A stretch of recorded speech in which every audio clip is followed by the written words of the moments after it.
Hormuz প্রণালীকে বাদ দিয়ে বিকল্প পথে যাবে ইরাকের তেল। দীর্ঘদিন বন্ধ থাকা ভূমধ্যসাগরীয় তেল পাইপলাইন নতুন করে চালুর ঐতিহাসিক চুক্তি সই করেছে ইরাক ও সিরিয়া।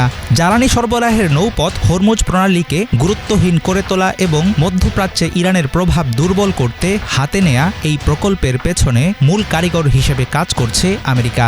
১৯৫২ সালে তৈরি হওয়া পাইপলাইনটি দৈনিক ৩ লাখ ব্যারেল তেল পরিবহন করতে পারত।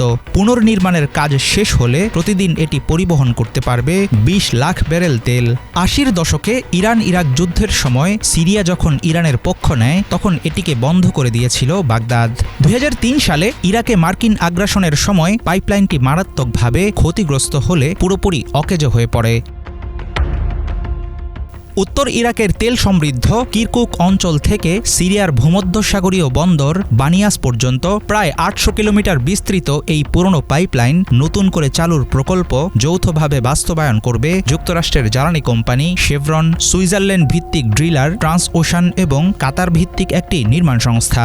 ইরাক ও সিরিয়ার সমঝোতা স্মারক স্বাক্ষরের পর ইরাকের তেল মন্ত্রণালয় এক বিবৃতিতে জানিয়েছে এই প্রকল্প দেশ দুটোর জ্বালানি অবকাঠামোকে আরও শক্তিশালী করবে, একই সাথে বৃদ্ধি করবে আঞ্চলিক জ্বালানি নিরাপত্তা।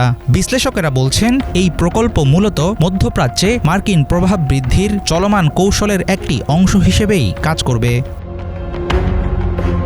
ভূমধ্যসাগরীয় পাইপলাইন চালুর মেগা প্রজেক্টের ঘোষণা প্রথম আসে ইরাকের নতুন প্রধানমন্ত্রীর যুক্তরাষ্ট্র সফরের সময়। মার্কিন শীর্ষ কূটনীতিকরা মনে করছেন এই পাইপলাইন কেবল জ্বালানি রুট নয়, বরং পুরো লেভান্ট বা পূর্ব ভূমধ্যসাগরীয় অঞ্চলে মার্কিন ব্যবসা প্রতিষ্ঠার একটি বড় সুযোগ হিসেবে কাজ করবে। হরমুজ প্রণালীকে গুরুত্বহীন করে তোলার প্রক্রিয়া হিসেবে সম্প্রতি ইরাকের সঙ্গে যুক্তরাষ্ট্র মোট ৪৮টি চুক্তি, সমঝোতা স্মারক, সহযোগিতা চুক্তি এবং অংশীদারিত্বের ঘোষণাপত্র সই করেছে।